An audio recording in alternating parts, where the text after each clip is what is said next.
We know markets go up and down. The stock market has seen about 25 bear markets over the last 100 years. A bear market is when the stock market falls by at least 20% off of its highs. So we know markets move up and down, but over the long term, we've seen asset prices rise. We've seen stock prices rise. We've seen real estate prices rise. We've seen gold prices rise. We've even seen crypto prices rise over the long term. I get it, crypto is a whole lot more speculative and it hasn't proven the test of time, but that's what we have seen up until today. No one knows what's going to happen in the future. But what we've also seen is that the asset prices move in different cycles. I really experienced this for the first time after the 2008 housing market crash. After the 2008 crash, stock prices crashed in 2008. They crashed in 2009. But stock prices then rallied by 2012. By 2012, we were essentially seeing new stock market highs.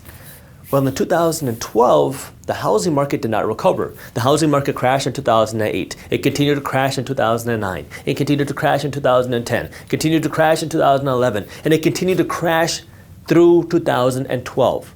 Housing prices did not hit their bottom until 2012. By 2012, the stock market was booming, and it was at or near new record highs.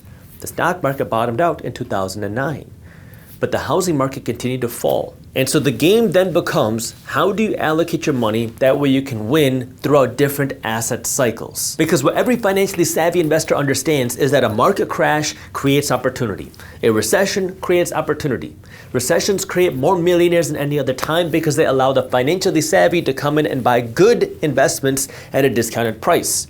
The key is you got to buy the good investments. You don't want to buy something on the verge of bankruptcy, but if you're buying a good investment and you're buying it at a discount, well, that's a good opportunity for somebody to build wealth a whole lot faster. But the mistake then a lot of people make is they say, okay, Jaspreet, you say that I need to diversify money into different assets, so I'm just going to start putting a little bit of money into everything. And this is where you got to know which stage of your investing career that you're in.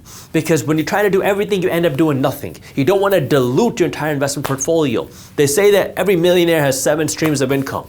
Well, that's a whole bunch of crap, because the way that the millionaire became the millionaire wasn't because they had 7 streams of income. They built one stream of income, became a millionaire, and then they started diversifying into the other streams.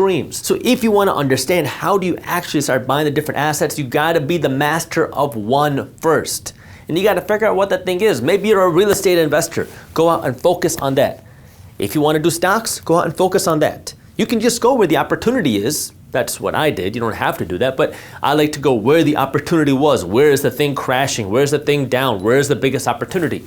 And there's always going to be opportunity. Sometimes the opportunity comes through a market downturn. Sometimes the opportunity comes through an economic downturn. Sometimes the opportunity comes through some sort of shift in the markets. Something is always happening. Money is always moving. There's always an opportunity. Sometimes you have to look a little bit harder, but the opportunities are still there. In 2021, when we were in the hottest housing market really of all time, or at least in my lifetime and many of our lifetimes, everybody kept talking about how difficult it was to buy real estate because everybody was doing these bidding wars. All these properties were being sold way over asking price.